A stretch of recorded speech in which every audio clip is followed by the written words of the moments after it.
కుళాయిల్లో గాలి బుసలు తప్ప నీటి జాడలేదు. 4 నెలలుగా అలంకారమే తప్ప నల్లాల్లో చుక్క నీరు రాదు. గుక్కడి నీటి కోసం అవస్థలే కానీ దాహం తీరడం లేదు. జిల్లా కేంద్రం ఏలూరులో జనం పడుతున్న ఇబ్బంది ఇది. ఇళ్ల వద్ద ట్యాంకర్లలో వచ్చే అరకొర నీళ్లే తీర్థంలా తాగాల్సి వస్తోంది. ఏలూరులో నీటి కష్టాలు తీవ్రమయ్యాయి. నగర శివారు ప్రాంతాల్లో సమస్య మరింత జటిలంగా మారింది. కుమ్మరిరేవు, కొత్తపేట ఏటిగట్టు, తంగెళ్లమూడి ఏటిగట్టు, అశోక్ నగర్ ఏటిగట్టు, చాణక్యపురి కాలనీ ఏటిగట్టు, రజకులపేట, అల్లూరి సీతారామరాజు కాలనీ, నల్లదిబ్బ, గొల్లాయిగూడెం, సుంకరివారితోట ప్రాంతాల్లోని ప్రజలకు ట్యాంకర్లే దిక్కుగా మారాయి. వీధి చివరకు వచ్చే ట్యాంకర్ల కోసం జనం నిరీక్షించాల్సి వస్తోంది. బిందెలతో బారులు తీరాల్సిన పరిస్థితి నెలకొంది.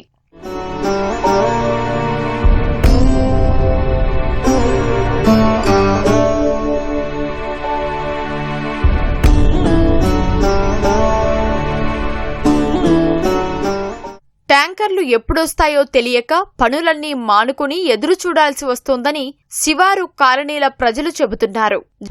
జనవరి నుంచి మాకు నీళ్లు ప్రాబ్లం చాలా ఉందండి. చాలా ఇబ్బంది పడుతున్నాము. ట్యాంకీలు వస్తుంటే ఏదో బాగున్న వాళ్ళు, గట్టిగా ఉన్న వాళ్ళు మోసుకోగలుగుతున్నారు. ఆ ట్యాంకీ నీళ్లు కూడా ఓపుకున్న వాళ్ళు పట్టుకోగలుగుతున్నారండి. మాకు ఆ దూరంగా వెళ్ళాలంటే మేము వెళ్ళలేకపోతున్నామండి. పంపులు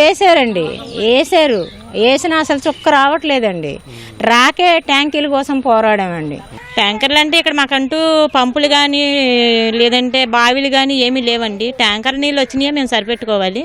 అదేదో పంపులు కూడా మాకు వచ్చేలా చేస్తే మాకు బాగుంటుందండి.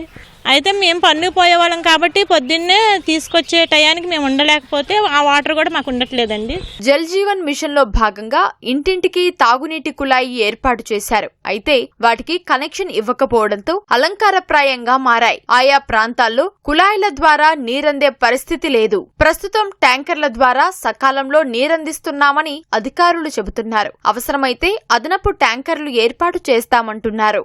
ఇక్కడ 900 కుటుంబాలు ఉన్నాయండి. మొత్తం 900 కుటుంబాలకి మాకు ట్యాంకర్లే ఆధారం అయిపోయినాయండి. 2 సంవత్సరాల నుంచి ఏదో పైప్ లైన్ వేసారంటే అది ఒక్క నెలే వచ్చింది. అక్కడి నుంచి అది బంద్ అయిపోయింది, రావట్లేదు వాటర్. అక్కడి నుంచి మాకు ఇదే పరిస్థితి ఏర్పడుతుందండి. ఎప్పుడు ట్యాంకర్లు, ఈ ట్యాంకర్లు ఎప్పుడు వస్తాయంటే పొద్దున్న రావండి.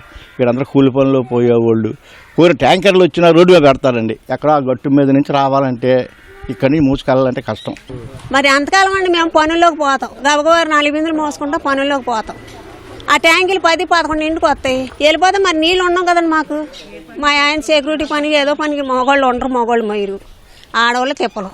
ట్యాంకి ఇక్కడికి వస్తుందండి, మా ఇల్లు చివరికి వెళ్ళాలి. అందుకే ఇక్కడ డ్రమ్ పెట్టుకొని, అద్దె డ్రమ్ తెచ్చుకొని డ్రమ్ పెట్టుకొని నీళ్లు మోసుకుంటాం. గుక్కడి తాగునీటి కోసం ఏలూరులోని శివారు ప్రాంతాల ప్రజలు తీవ్ర ఇక్కట్లు ఎదుర్కొంటున్నారు. ప్రభుత్వం స్పందించి తమకు శాశ్వత ప్రాతిపదికన తాగునీటి సౌకర్యం కల్పించాలంటూ కూడా ఏలూరులోని శివారు ప్రాంతాల ప్రజలు కోరుతున్నారు. కెమెరామెన్ రమణతో శ్రీనివాస్, సిటీవీ న్యూస్, ఏలూరు.